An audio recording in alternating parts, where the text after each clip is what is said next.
আজ ঈদ আনন্দ সবার ঘরে ঘরেই ঈদের আনন্দ বয়ে যাচ্ছে। বিশেষ করে বাচ্চাদের তো আনন্দের সীমা নাই। ঈদ আসলে তো তাদের অনেক আনন্দ হয়। সকাল থেকে তাদের জন্য এই যে টুকিটাকি রান্না করতে করতে মায়েদের ঈদের কোনো আমেজ থাকে না, তবু আলহামদুলিল্লাহ তাদের জন্য কিছু করতে পেরে খুব মনে শান্তি লাগে যে না, আমার বাচ্চাগুলো তো ঈদের আনন্দ করেছে। তাই সবসময় ওদেরকেই চেষ্টা করি যে ওরা যাতে সবসময় খুশি থাকে, ওরা যেন মন ভরে আনন্দ করতে পারে।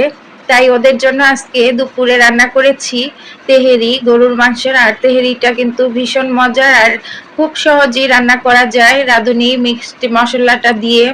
তো আমি এভাবে আর কি ওদের জন্য তেহেরিটা রান্না করেছিলাম। আসলে আমরা ছোটবেলায় তো অনেক আনন্দ করেছি, সেই আনন্দগুলো তো আর কখনো ফিরে আসবে না। তবে আমাদের সবার উচিত বড়দের যাতে ছোট বাচ্চারা সবসময় ছোটবেলাটাকে স্মৃতি হিসেবে রাখতে পারে, সেই রকম করে একটু আনন্দ দেওয়ার। তার জন্য আমি সবসময় চেষ্টা করি আমরা মায়েরা যাই করি না করি কিন্তু বাচ্চারা যাতে তারা মন ভরে আনন্দ করতে পারে, তাদের খাবার দাবার সাজগোজ নিয়ে সবসময় যাতে তাদের মনে একটা আলাদা আনন্দ হয়, তার জন্য সবসময় চেষ্টা করি। তো আলহামদুলিল্লাহ যথেষ্ট বাচ্চাদের রান্নার পাশাপাশি তাদের একটু সাজুগুজু করিয়ে দিয়েছিলাম। তারপরে ঘরে তো নানান রকমের কাজ থাকে, ঈদের দিন মানুষজন আসে, তাদের আপ্যায়ন করানো, তাদের খাওয়ানো, পাশাপাশি রান্না করা। যাই হোক, সব মিলিয়ে আজকের দিনটা অনেক ভালো কেটেছে, অনেক মজা করেছি। তো সবাই কিন্তু ঈদের দিন খুব আনন্দ করবেন, মজা করবেন, আর সবাই সবার জন্য অনেক অনেক দোয়া করবেন।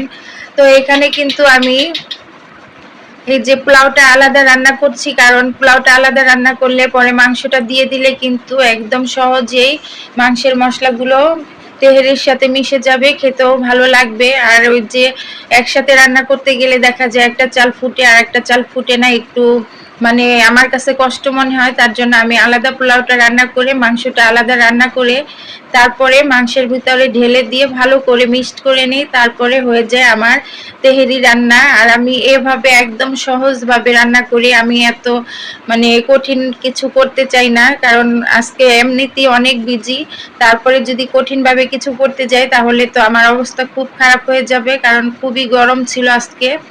তার জন্য তাড়াহুড়া করে রান্না করেছি। তবে যেমনই হোক রান্নাটা খেতে ভীষণ মজা হয়েছিল, সবাই খুব পছন্দ করেছে, খুব মন ভরে খেয়েছে। যাই হোক, ওদের খাওয়াতে পেরে বা তাদের মনে আনন্দ দিতে পেরে নিজেরও খুব ভালো লাগছে, তাই আর কি। এই তো দেখুন, আমি রান্নাটা কিন্তু মোটামুটি একদম শেষের পর্যায়ে চলে এসেছি। আমি সবগুলো মাংস এবং মশলা মিক্সড করে নিয়েছি একদম।